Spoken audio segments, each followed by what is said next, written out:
One of the Okay. things that I have started to do is to, in order to be intentional about it, this may sound a little quirky, but I actually put reminders for myself, like every couple of hours. If I'm doing something that's going to take me some time to do it, and it's something that I'm really engaged in, I kind of set myself timers in between. Like we used when I was working, how you put those what do you call it?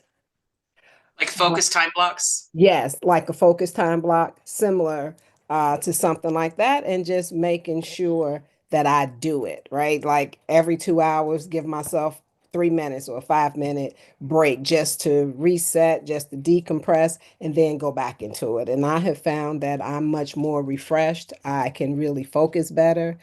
So just setting yourself reminders of those focuses on your computer, I think helps. That sounds like a topic to me. Yes.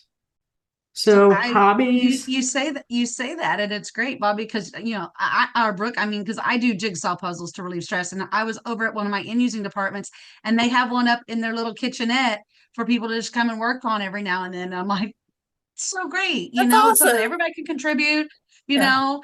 And granted, I'm usually there for a quick meeting, so I try not to get distracted and want to go do it. So, but yeah, so I mean, that's a great idea, to find a way to connect like that. I Like struggle so, because I collect physical media. I'm a library guy. I've got a good sized physical library in my home. I've got a huge movie library and now a dedicated home theater.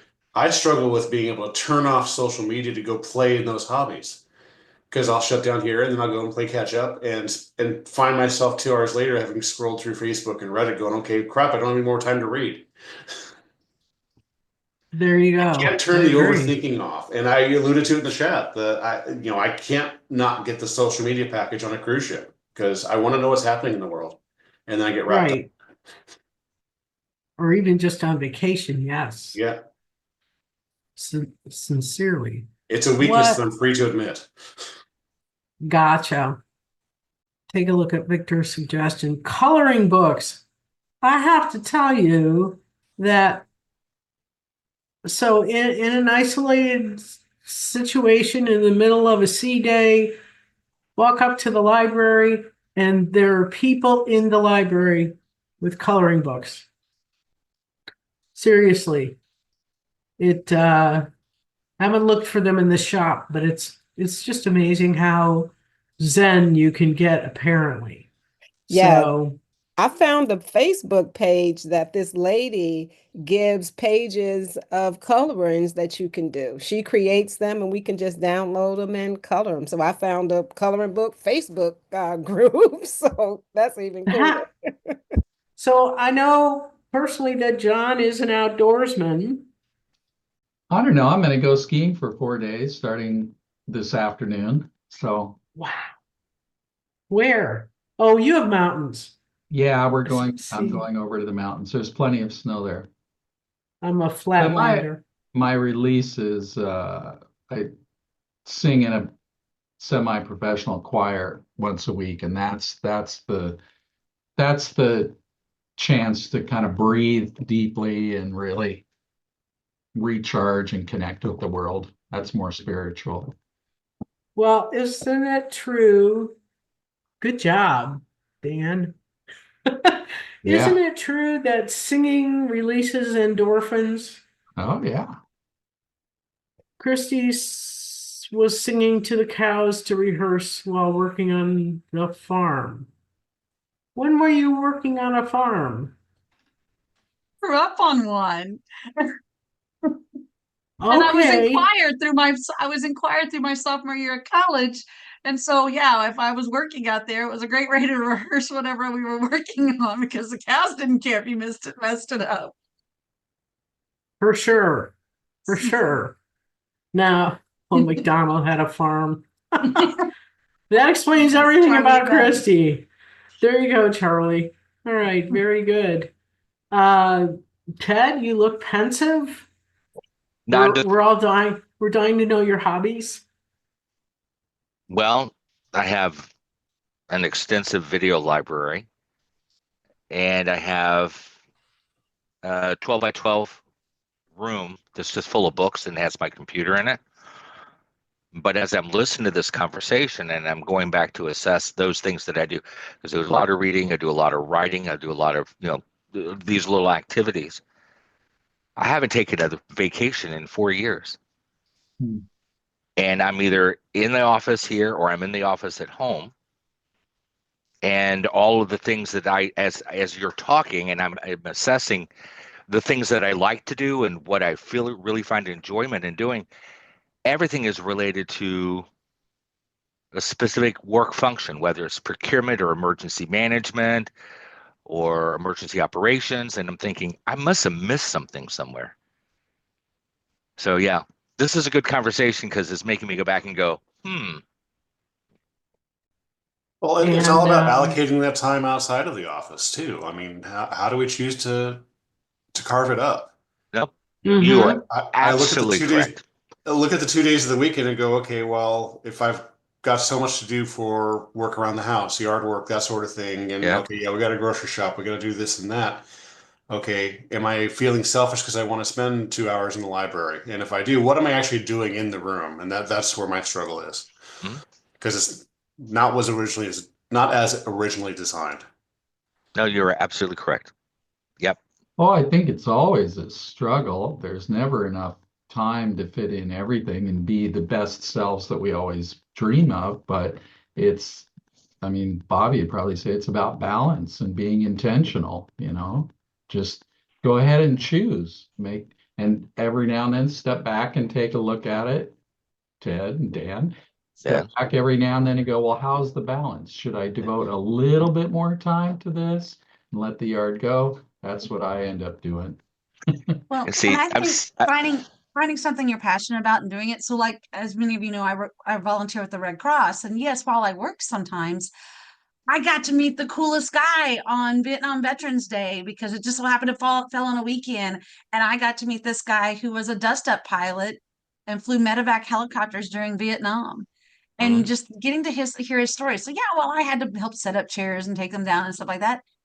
I got so much out of that for my own mental health. So, and I think that's what's important too. Finding something that you're passionate about, whether it be volunteering with a certain organization and making sure you set enough some time aside every now and then to do that. That's a good point. I had the opportunity over the last 2 months to visit Epic Universe 6 times. Now, Epic Universe is the new theme park that Universal's opening here in Orlando, and it's got some of the best technology I have ever seen anywhere. And I realized as I'm there at the park, I'm frustrated because I'm thinking of all the things I need to do when I get home, whether they're work related or home related. And then I'm sitting here listening to this conversation going, I had a really great time and I don't think I appreciated it while I was there. Oh yeah. Yeah. There's a good thing. Bobby, go ahead. And then Tara. So what I can add to this discussion, and I'm listening more intently than I was a moment ago, but I can say that what I'm hearing you guys and where I was 3 years ago, I was in the same place. But before I had my episode, I didn't think that I had the time either. Well, now I know that nothing is more important than making the time. You don't want to end up in a dark place. And I can tell you, when you don't prioritize your mental health, any of us can end up there. I never saw myself there, but I can tell you, I went there. But where I Mhm. am today, I wouldn't trade it for nothing. But I'll never find myself back there again because now I know that I am more important than anything or anyone else. Because when you hit that wall, you're the only person that can pull you off of it. Just you. So when you're thinking that you don't have the time, there may be one day that you really don't have the time. And that's not where you want to be. Tara. Well, and I think Bobby just bolstered what I was going to say because I'm listening to Ted. I've talked to Bobby a little bit about kind of her situation. I'm looking at the faces on the screen, and some of us don't have a partner at home that helps with some of those chores. And so you go through this process of here's the list of all the things I need to get done. So I don't have time to take the trip. I don't have time to do whatever. And I think what Bobby said at the very beginning about being intentional about it is part of it. And so listening to Ted, I'm like, yeah, which is why I pay somebody to come landscape now, because I don't want to feel the pressure of maintaining my yard. It's why every once in a while I'll pay someone to do a deep clean on my house, because I don't want to feel like I have to spend my weekend doing that, so that I can make time for myself. And we work hard so that we can have a life. And sometimes that means spending money on things that maybe don't seem frilly, but take the pressure off of you to feel like you're doing it all yourself. So I think I'm right there with Bobby. I've been in the dark place where there wasn't enough time to get everything done, and I had to look like I had it all together on the outside, and then I'd go home and be a wreck, and things were just piling up around me. So I just wanted to kind of share that idea of that mental health side sometimes is saying, I'm worth it, that I can pay somebody to come mow the grass. I'm worth it. I can pay somebody to come clean up dog poop or deep clean my house or clean out my garage. Like, there are people that need the work and provide the service, and then you can actually take that weekend off and enjoy yourself. Truly. Valerie. Sorry, it took me a minute to find unmute. That's okay. Yeah, similar things. I think I would echo what Bobby and Tara just said, in terms of like, what do I need to do to make space to do what I want to do?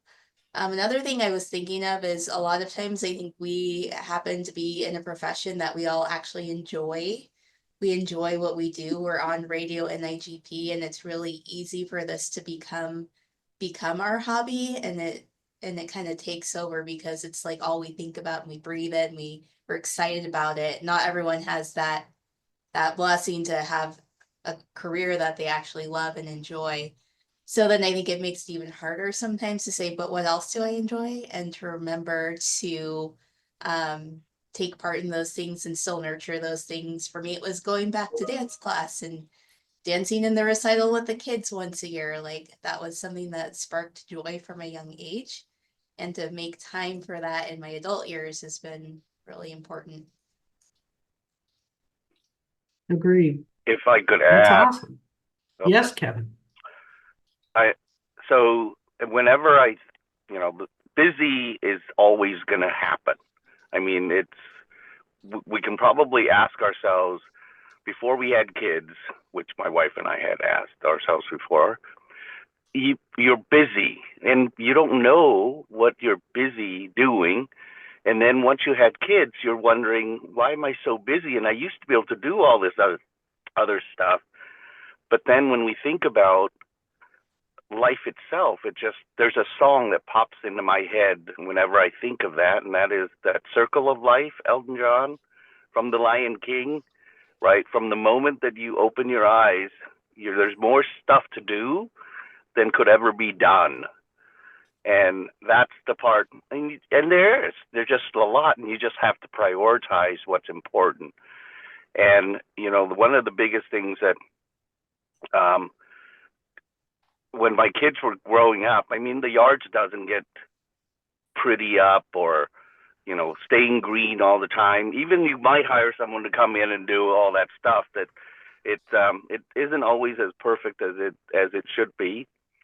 But the reason why is because you're spending time doing other things that's more important, like with your kids, right? And what really was gratifying was when the kids went off to college, they looked back on their life and they're like appreciative of mom and dad being there with them and putting them first, really, rather than the house, the yard, whatever it might be. So I think I think it's just important just to prioritize. That's all I wanted to just share, is that I think prioritization is so important. And Bobby is, I love what Bobby said, but it is harder to do than it is to say it, because I'm a fine example of that too. And so there's just at the end of the day, as my wife has also said, is there's no one will just say, when I grow up, I want to do more work, right? Or when you're at the deathbed, I wish I was in the office more.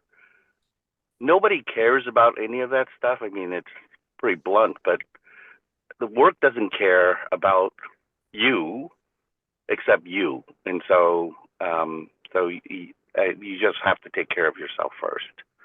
So Yeah, I've been, as I've been listening to this, I've been thinking, okay, what are my hobbies? What do I enjoy doing? And what one person may find as cluttering their schedule, i.e., yard work, I love doing. I spent the last week, I mowed, I planted flowers, I got some beautiful Asiatic lilies growing right now. So anyway, I enjoy doing that type of stuff. So I think that's one thing that we may need to make sure we bring up in our discussion is that what one person finds therapeutic, another person finds non-therapeutic. For example, the idea of going into a room and seeing a puzzle and putting one piece in it and then walking away would drive me crazy. Me too. First I of need all, to finish. I don't like doing puzzles anyway, but if I'm going to do one, I want to make sure it's finished. And we've got one puzzle that we got years ago, and we got it all put together, and there was one piece missing. The dog ate it, and it just irritates the crap out of it. Of course, it's one we've got framed now, so I see it, and I say, just anyway. Like I said, sometimes one person might find therapeutic, another person finds anxiety creating. And if you were This closer, is- Don, I would suggest that you come do my yard and I'll do something therapeutic at your house that I enjoy. And you're right about that, Don. And that's why I have multiple things that I do, not just one thing, because one day I may want to do yoga. The next day I just may want to color. The next day I just may want to read a book. The next day I may just want to go take a walk in the park. So now I have a list of things that I can do so that I'm not bored with any one thing. And it lets me know that there are multiple ways in which I can practice mindfulness, not just one thing, but the main thing is just being aware that I need to do it. Thank you. Thank you so much. You're welcome. So, and we haven't heard from Stacy Gregg yet.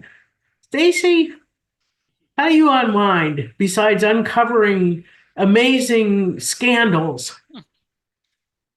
I don't know that I do, and I'm hearing more and more that I'm very uptight and I need to get over myself. Okay. So I just, you know what, a lot of what you guys said, I just ordered a coloring book for myself because Cool. yeah, I was I am Tara. I was actually at a restaurant, like some friends and I met after work, and we all brought coloring books just to have something to do. And as we were up there, I figured out that this is something that's rather relaxing. I guess the repetitive motion.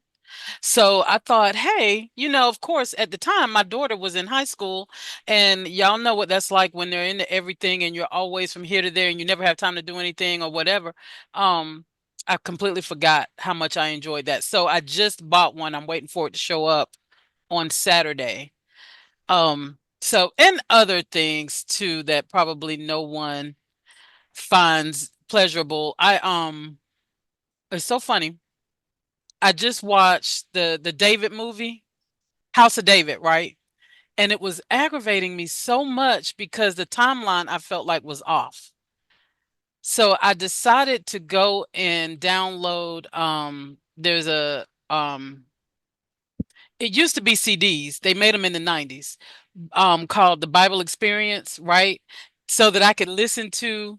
When I tell you that I have been enjoying because they've gotten like James Earl Jones is narrating it. Samuel Jackson is God in the New Testament. Like they've got all these stars that are in it. When I tell you, I was just gonna listen to it on Sunday on the way to church, but I can't let it go because it's just so entertaining for me. So we're talking about exciting things are happening, but don't forget to take care of yourself as May June theme and sort of getting into share what we do to take care of ourselves. And I know you, like many of us, are certainly taking care of others. Mhm. Yeah, I do a lot better job of that than taking care of me. I'll be the first to say, as caregiver, and when you are a caregiver, that you find yourself doing that a lot more. But you have to stop sometimes and remind yourself that if you don't stop to take care of yourself, you're not going to be able to care for them, and you're no good to them if you're not caring for yourself.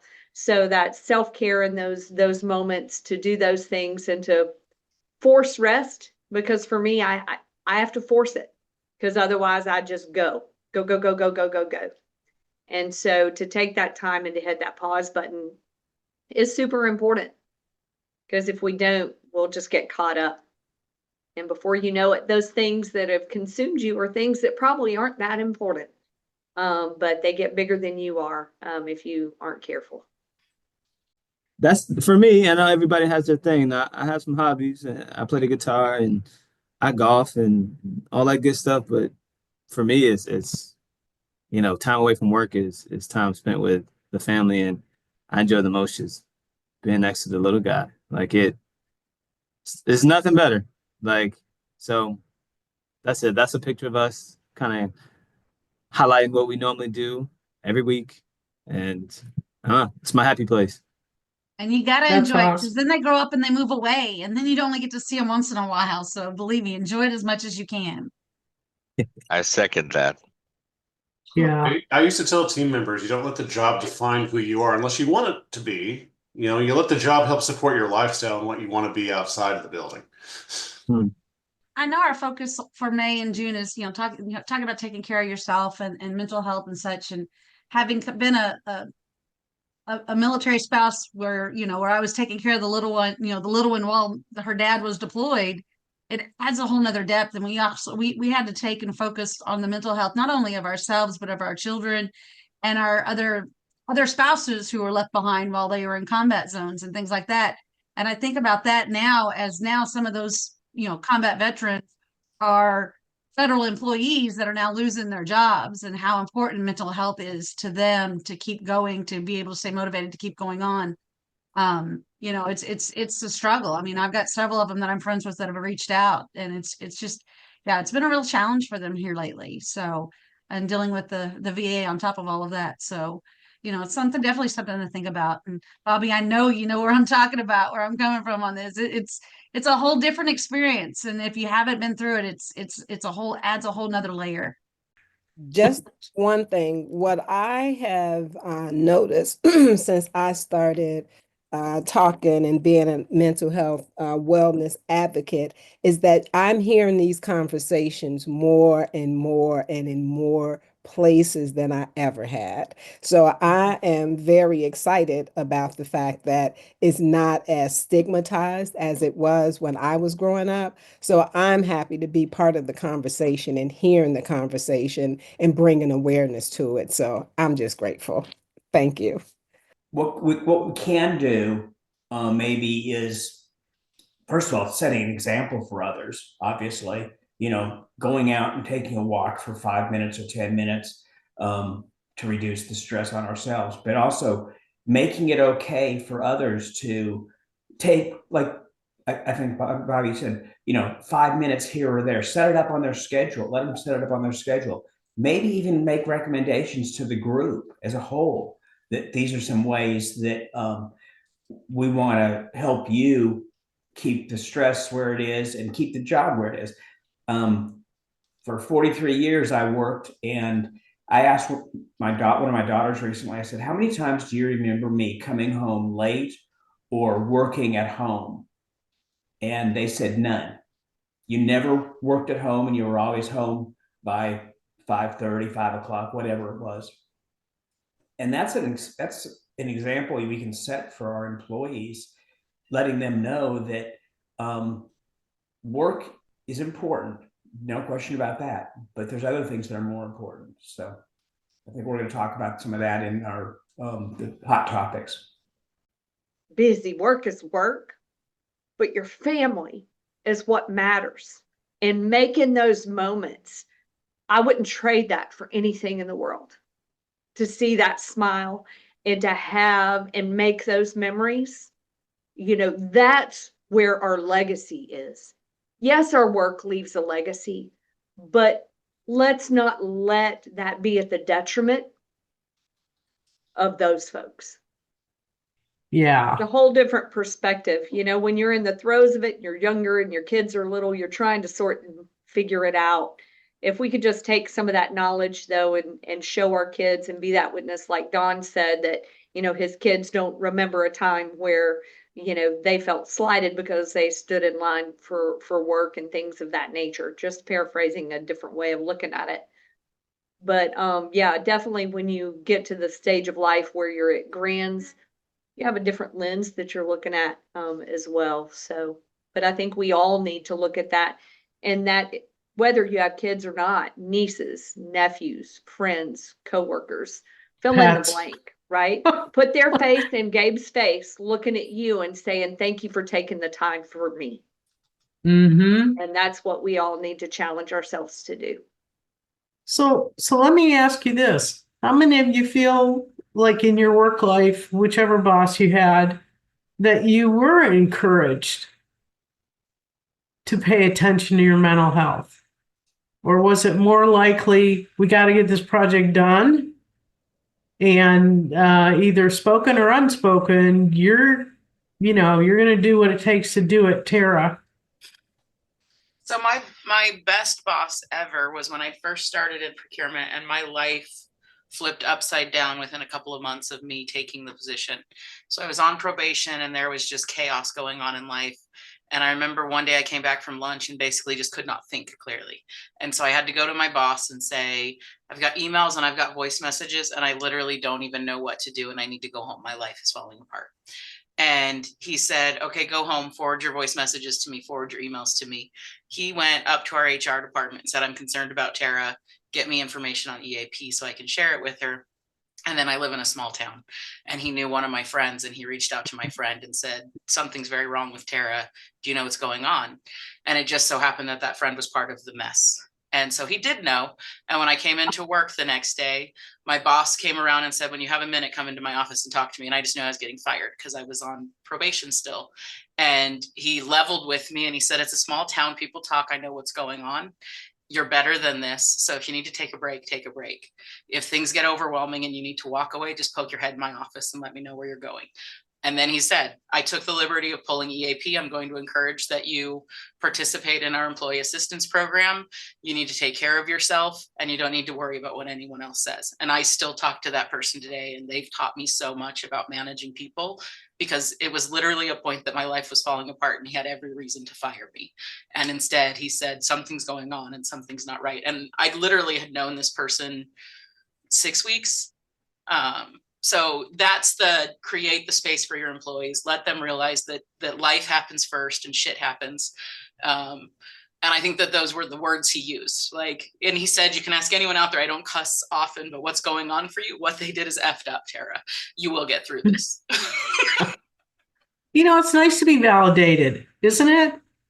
It's nice to be validated. And, but I will say that there's some people who can take that risk, some leadership who, to me, it's being real and being authentic. Okay. And not having a problem with stepping out of the quote unquote traditional boss role on occasion. And some people can't take that risk. Some people don't know, but we don't have to forgive them. Hello, Bobby. My last thing, I promise. Here's the No. question that I never asked myself when I was a boss. How can I be the boss that people would want to come to for that type of help? That's where it starts, is making yourself the type of person that someone would want to come to. So emulating what you want people to see. I know I was not a good steward of my own mental health. Who would come to me for advice, right? So being that person, showing up for yourself, but making space and creating an environment that's safe enough for people to want to come to you when they're having those issues and not feel threatened in their position or, or whatever, but just making the space and setting forth the example and creating the environment where people feel safe. Okay, I'm done now for real. No, you're not. Valerie, go ahead. I was just gonna say what Bobby's talking about, when it starts at the top, it starts to flow through the whole organization. So, for example, 11 months after I lost my mom, one of my staff members tragically lost her father. And my boss, the way she had treated me and the grace and the space she had given me, I had it modeled and I knew how to show up for that person in that moment. And at the same time, my boss still came to me and gave me a hug and said, "Are you okay? Because it's pretty close to what just happened in your life." And I was like, "Oh, we're still talking about me." And so it's just creating this ecosystem, I think, where people learn how to be there and show up for one another. And that takes a risk for both the employee and the boss. When my administration at a place I will not mention took every cut to meet the budget in my office, and I knew the staff was going to be, they wouldn't be able to handle all the work, I brought the EAP people in to talk about, in essence, it wasn't stated like this, but basically it was lower your standards. Don't do anything illegal. Lower your expectations for yourself, because your boss is aware that we really need to start working on what we're going to stop doing.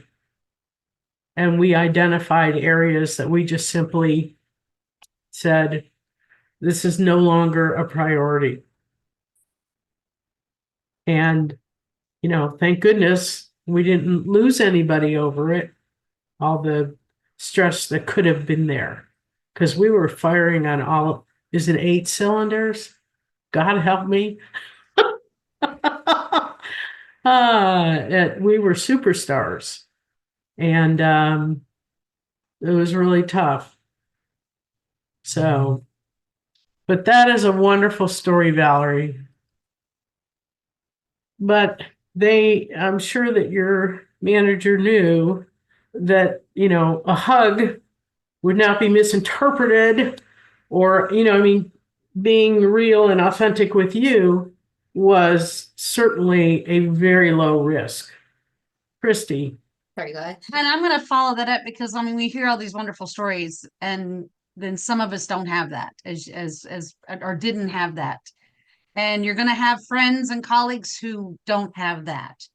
And what is also important is that we let them know that we're there for them, even if they're not ready to get out of that situation, for those times when they need to vent, for those times they need to break down, for those times that they need that, even if it's just a virtual or over the phone hug, because they're so far away, but sometimes they need that. Just like when I was going through all of that, where I was at previously, and I called Barb, and then Victor called me because Barb told him what was going on, and they both gave me that long distance hug and supported me in the decision that I made to leave. But like I said, you have to recognize sometimes everybody's not ready to leave, and that's okay. And you can just still be there to support them and to support their mental health from that distance. I met a new colleague literally via email, and then had lunch with her Friday.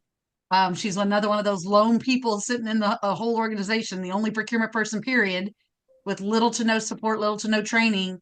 And she goes, "I just wanted to find somebody that I could bounce ideas off with." And I'm like, "I'm here. I live just down the street.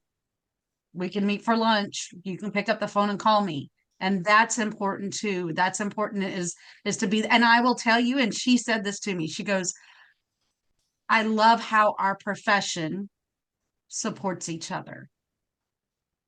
And I said, exactly. I said, and that's why I love our profession so much. Not just you guys that are on here, because we're a special group of individuals that have come together, but even as a whole, our profession, we really are really good at being there to support each other. And we've got so many new people coming in. I think we need to make sure that message still goes out, that it doesn't matter if you're not my employee. It doesn't matter if you're not my employee or you're not my supervisor or something. We're here for you. Absolutely. Yeah. Go ahead. Christy, we're in our profession, we're kind of squeezed in the middle of a lot of things. Mhm. And we found throughout the years, most of us, that sharing is not stealing. Sharing is improving. Yep.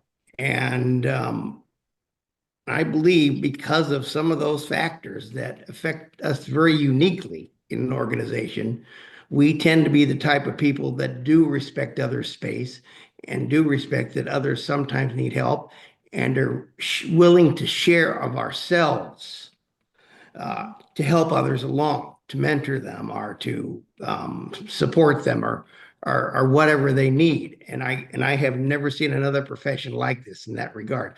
But I think it's because of the fact that we are uniquely placed in a forced, stressful position between our end users and our suppliers. I mean, that's sort of a forced, it's sort of like you're pushing in on the accordion.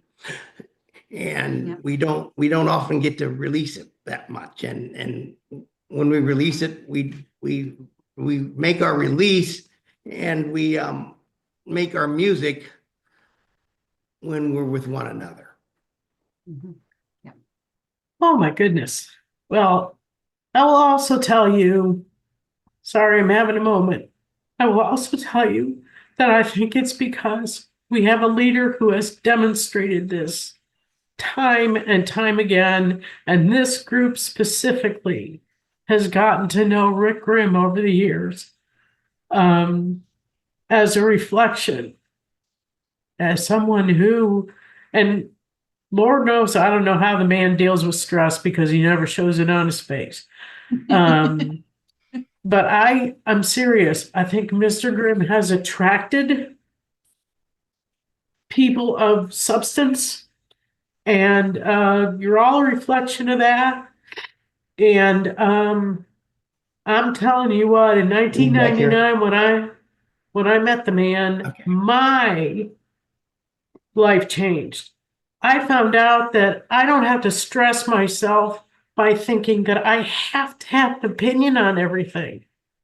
I don't have to have an opinion on everything. Well, often I do, but anyway, it's just as important to me to listen to other opinions as it is to have one. And that when you relieve yourself of being a judge, it is a tremendous weight off your shoulders. Tremendous. All right. And after I met Mr. Grimm, I started listening to people like Eckhart Tolle on they don't call it books on tape anymore, whatever. Audiobooks, things like that. And it just augmented the idea that you don't have to approach work in a typical fashion. What my parents did, or whatever. And I really do think that NIGP has been special because of. And welcome back, Barb. We love you. Thank you. And you get it. I'm speaking to the choir. So What I've I'm learned, going to. you never have to ask for permission to take a moment for yourself. Never ask for permission or forgiveness for doing that. All right. I feel righteous. I feel validated. Can I get an amen? Amen. This is probably the most amazing session I've ever sat through of radio Oh my NIGP. goodness.